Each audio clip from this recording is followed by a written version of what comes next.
Alors moi je m'appelle Étienne Klein, je m'intéresse à la question du temps et notamment comment la représentation du temps détermine notre rapport au futur, à l'action politique, à la citoyenneté. Donc quand on parle de projets qui sont innovants, évidemment j'ai presque l'impression que c'est un pléonasme. Il y a un projet qui n'aurait pas d'innovation dans son énoncé, serait la répétition du même, la reproduction de choses qui ont déjà été faites, et ça susciterait sans doute un peu moins d'intérêt que si on le présente comme innovant. Donc je me demande si on n'est pas à la limite du pléonasme quand on parle de projet innovant. Maintenant, impactant, ça me semble être alors pour le coup un slogan légitime puisque l'idée de progrès, c'est une idée qui part de l'idée que ce qui ne va pas dans une société, ce qui est négatif donc, n'est pas condamné à le demeurer. Donc c'est le négatif qui est considéré comme le ferment du meilleur. C'est en travaillant ce qui ne va pas qu'on peut le sortir de sa négativité, c'est-à-dire le rendre positif, ce qui suppose d'avoir des projets qui ont une action sur le réel, qui sont donc impactants, parce que je pense que c'est le sens que vous donnez à ce mot, qui est des effets. Il ne s'agit pas d'avoir des projets théoriques qui, eux, mènent plutôt à l'utopie qu'au progrès. On imagine un autre monde, c'est très bien. Mais si on ne trace pas le chemin qui permet de le réaliser, pour autant qu'il soit désirable, on a parlé dans l'air. Donc impactant, c'est une condition pour que le projet en question soit suivi d'effets, en quelque sorte. Et le troisième mot, c'est positif. Oui.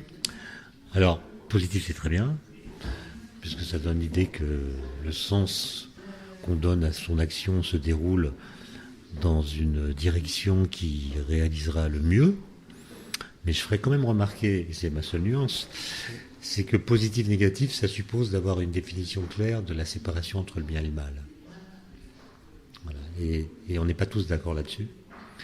Et puis souvent, c'est au nom du bien qu'on fait le mal.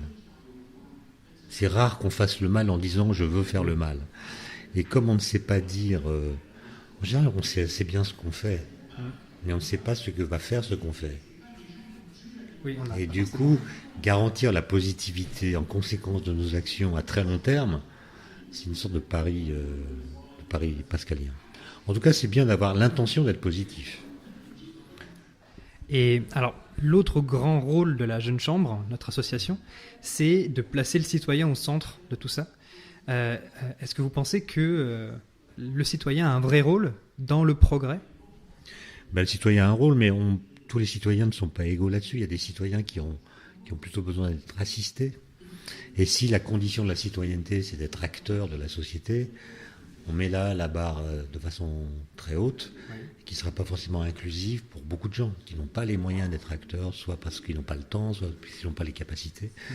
Et donc il ne faudrait pas que la société soit conçue comme étant simplement l'assemblée de ceux qui sont actifs politiquement dans la société ou par des projets. D'autre part, il y a beaucoup de questions aujourd'hui qui sont des questions qui demandent des connaissances, notamment des connaissances scientifiques. Pensez à tous les débats d'aujourd'hui à l'Assemblée sur la PMA, sur la bioéthique en général, ou même sur le nucléaire, sur l'énergie. C'est quand même des questions extrêmement compliquées. Et donc, on pourrait dire finalement, le citoyen doit reprendre la main, mais dire cela revient à considérer que on doit avoir une conception scolaire de la démocratie. Qu'un bon citoyen est celui qui a des connaissances. En tout cas, qui est prêt à acquérir des connaissances pour être bon juge des questions qui se posent. Oui. Est-ce que... On est tous en capacité. Ouais, ou alors est-ce qu'on peut être citoyen, bon citoyen, en étant complètement indifférent aux connaissances scientifiques ? Ça a été le cas pendant très longtemps. Oui. Est-ce que ça continue d'être le cas ou est-ce qu'il faut demander désormais aux citoyens de se mettre au niveau des problèmes qui sont posés ? Ce qui serait une révolution dans l'histoire des idées, puisque le pari de la démocratie, l'implicite de la démocratie, c'est que votre conscience prime sur votre compétence. Par exemple, le suffrage est universel. Vous êtes appelé à voter pour un traité constitutionnel comme Maastricht ou un traité européen, dont la compréhension fine suppose avoir un doctorat de droit constitutionnel, que personne n'a quasiment.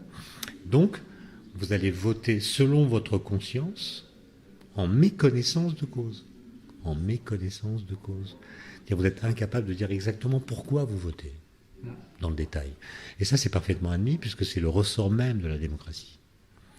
Et donc la question, c'est est-ce qu'on va changer ce système et aller vers une situation où le bon citoyen sera celui qui sera du mieux possible mis au niveau des questions qu'il devra décider.